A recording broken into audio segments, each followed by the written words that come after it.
সুপ্রিয় দর্শক আসসালামু আলাইকুম। আমি হাসি কিচেন থেকে আমি আপনাদেরকে আজকে কাউনের রেসিপি করে দেখাবো। আসুন শুরু করা যাক। এখানে 1 কাপ পরিমাণ কাউন নিয়েছি।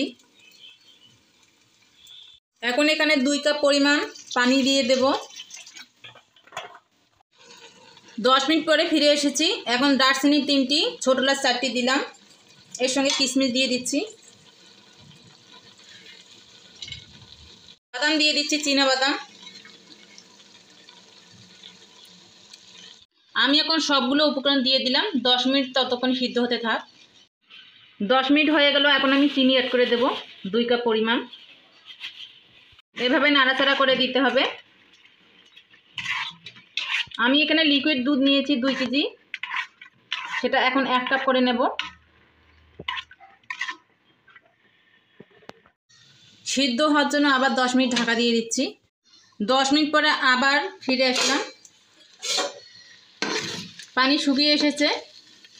এখন লিকুইড দুধ দিয়ে দেব। 2 কেজি দুধ আমি এখানে 1 পোয়া করে নিয়েছি, যেহেতু দুধের ঘনত্বটা বেশি লাগবে। এখন দুধ দিয়ে দিচ্ছি। এভাবে নাড়াচাড়া করে দিতে হবে।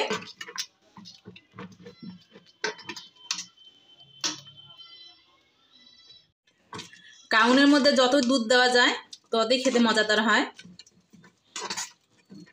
5 মিনিট পরে আবার ফিরে আসছি। এখন আমরা নামিয়ে নেব। হয়ে গেল অতি তাড়াতাড়ি ঝটপট নাস্তার রেসিপি।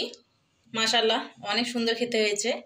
আমার এই রেসিপিটি যদি আপনাদের ভালো লেগে থাকে তাহলে আপনার লাইক, কমেন্ট এবং শেয়ার করবেন এবং পাশে রাখা বেল আইকনটি ক্লিক করবেন। ধন্যবাদ।